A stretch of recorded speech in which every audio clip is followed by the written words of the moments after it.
नमस्कार, मैं Ankit Kumar study dynamic YouTube channel में आपका स्वागत है। तो चलिए दोस्तों, आज का टॉपिक है क्लास 10th के बोर्ड एग्ज़ाम में सब्जेक्ट मैथ से पूछे जाने वाले कुछ महत्वपूर्ण ऑब्जेक्टिव को मैं सोल्व करने वाला हूं। दोस्तों, क्या होता है कि बोर्ड एग्ज़ाम में इस तरह के ऑब्जेक्टिव से रिलेटेड क्वेश्चन ज़रूर पूछे जाते हैं। अगर आप ज़्यादा नंबर ऑब्जेक्टिव में लाना चाहते हैं, ज़्यादा नंबर को सोल्व करना चाहते हैं तो बने रहिए इस वीडियो में और इस वीडियो को अच्छी तरह से देखिए, समझिए कि इन ऑब्जेक्टिव को कैसे सोल्व किया जाता है। चलिए वीडियो को शुरू करते हैं। पहला क्वेश्चन है क्वेश्चन नंबर 1 कि निम्नलिखित में कौन सी सबसे छोटी संयुक्त संख्या है। दोस्तों, यहाँ पर सबसे छोटा संयुक्त संख्या की बात कर रहा है, तो संयुक्त संख्या भाज्य संख्या को कहा जाता है। तो सबसे छोटा भाज्य संख्या होता है 4, जो कि ऑप्शन डी में दिया गया है। नेक्स्ट क्वेश्चन है कि पाई है अपरिमेय संख्या, परिमेय संख्या, पूर्णांक संख्या, इनमें से कोई नहीं। दोस्तों, पाई को अपरिमेय संख्या की श्रेणी में रखा गया है, तो हो जाएगा ऑप्शन ए। तो अब नेक्स्ट क्वेश्चन है क्वेश्चन नंबर 3 कि निम्नलिखित में कौन अपरिमेय संख्या है। दोस्तों, अपरिमेय संख्या P/Q के रूप में नहीं होता है। तो यहाँ पर देखा जाए तो ऑप्शन डी को अगर देखें ध्यान से तो √2 गुना √2 √4 का वर्गमूल होता है 2, जो कि 2 परिमेय संख्या कहलाता है। तो ये परिमेय संख्या हो जाता है। लेकिन यहाँ पूछ रहा है कि अपरिमेय संख्या कौन है। अगर ऑप्शन सी को देखें तो √7/7 7 से 7 में काट देंगे तो 1 होगा, तो √1 का वर्गमूल होता है 1, तो 1 भी हो जाता है परिमेय संख्या। अगर हम यहाँ पर देखें ऑप्शन ए को 3/12 3 चौक 12 1/4 हो जाता है, यानी कि 3/12, तो 3 चौक 12 रूट के अंदर 1/4 होता है, तो 1/4 का वर्गमूल 1/2 होता है, जो कि ये भी है परिमेय संख्या है। अब ऑप्शन बी को देख लेते हैं √2/10 2 5 10 हो जाता है, यानी कि √1/5, जो कि इसका वर्गमूल बाहर नहीं होता है, पॉइंट में आ जाता है, तो ये P/Q के रूप में नहीं है, तो ये अपरिमेय संख्या हो जाएगा बी नंबर। चलिए क्वेश्चन नंबर 4 की बात कर लेते हैं। दो संख्याओं के लासा तथा मासा बराबर हैं, तो वे संख्याएं क्या हो सकता है। भाज्य संख्या हो सकता है कि दोनों संख्या बराबर हो सकता है, किसा अभाज्य संख्या हो सकता है, कि ऑप्शन डी संयुक्त संख्या हो सकता है। दोस्तों, जब दो संख्याओं का लासा और मासा बराबर होता है तो इस कंडीशन में दोनों संख्या को बराबर लिया जाता है। जिसे मान लेते हैं एक संख्या 5 है, दूसरा संख्या भी 5 है, तो दोनों का लासा हो जाएगा 5 और दोनों का मासा भी हो जाएगा 5।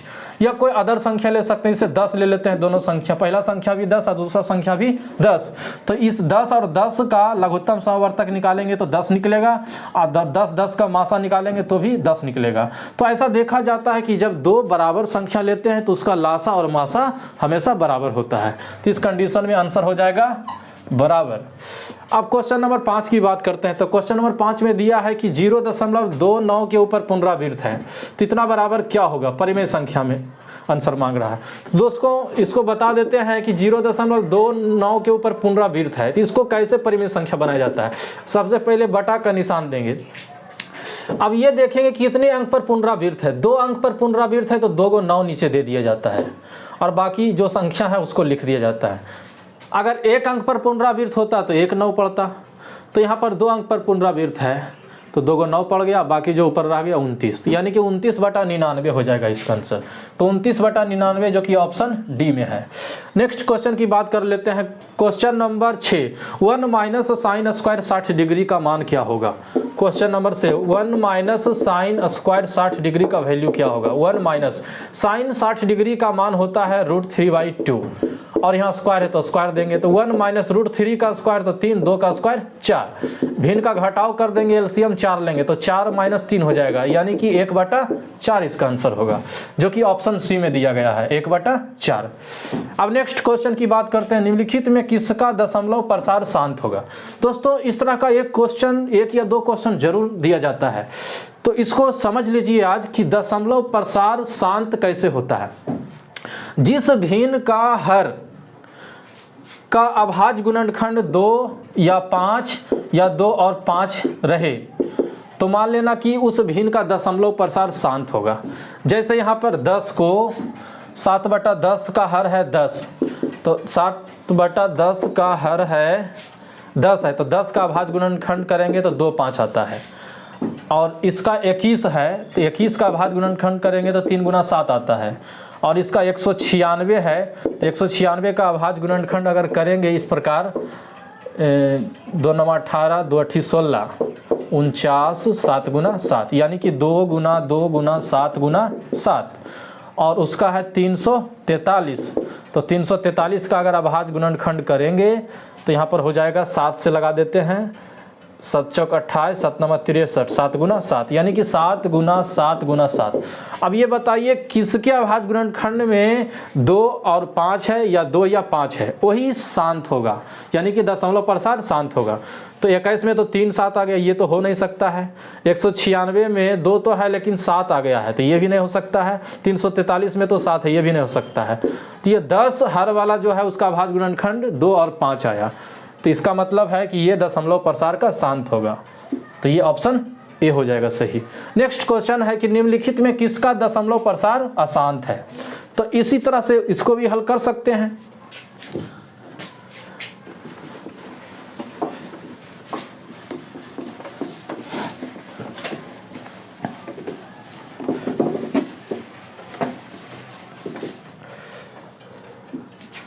तो चलिए देखते हैं क्वेश्चन नंबर 8 क्या कह रहा है। इसका उल्टा बोल रहा है, इसमें दशमलव प्रसार शांत खोज रहा था, इसमें दशमलव प्रसार अशांत पूछ रहा है। तो 5/8 है, इसका हर है 8। 8 का अभाज्य गुणनखंड करेंगे तो 2 × 2 आ रहा है, 2 × 2 × 2 आ रहा है। उसके बाद है अगला है 15। 15 का अभाज्य गुणनखंड करेंगे तो 3 × 5 होगा। और 512 है तो 512 को 8 × 8 × 8 3 बार लिख सकते हैं, या 2 × 2 × 2 2 × 2 × 2 2 × 2 × 2 512 हो गया। 343 को तो लिख सकते हैं 7 × 7 × 7। तो दोस्तों यहाँ पर क्या पूछ रहा है कि दशमलव प्रसार अशांत होगा।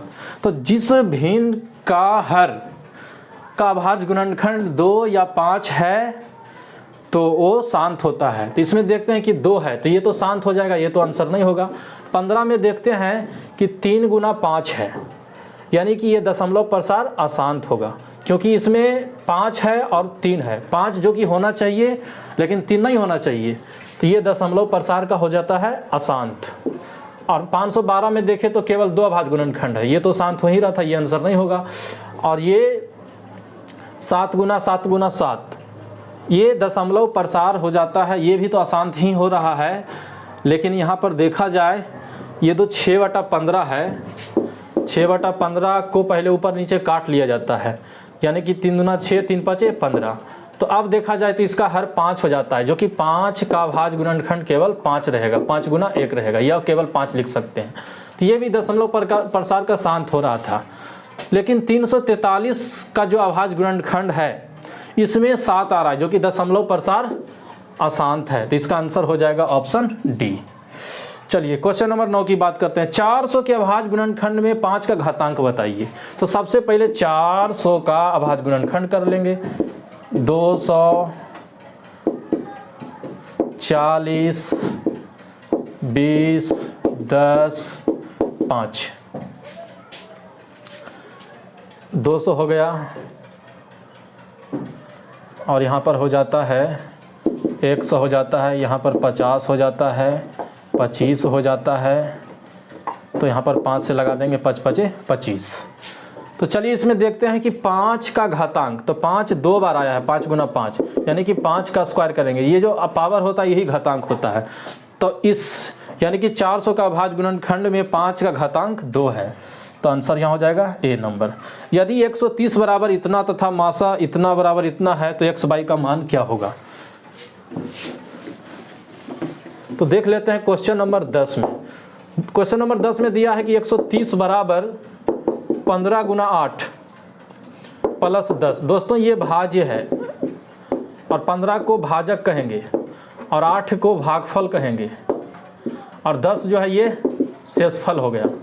तो कह रहा है यहाँ पर कि मासा 130 और 15 बराबर मासा x, y। ये x, y क्या होगा, मतलब कि देखा जाए तो 130 भाज्य है और 15 यहाँ भाजक है। तो 130 और 15 का जो मासा होगा वो किसके मासा के बराबर होगा। तो 130 और 15 का मासा कितना होता है, 15 से अगर 130 में भाग दे दें तो यहाँ हो जाता है 15 8 20 से 120 और यहाँ घट करके 10 एका 10 5 यानी कि 5 दूना 10 5 आ रहा है। इसका महत्तम समवर्तक 5 आ रहा है।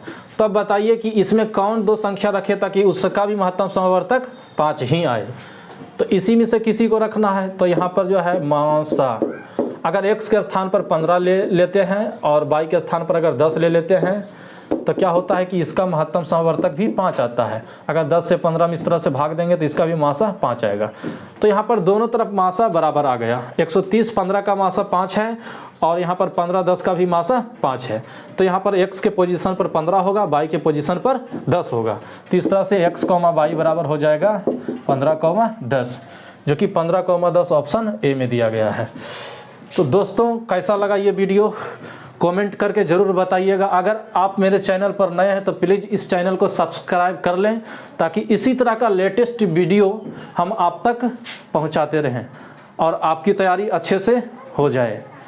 धन्यवाद।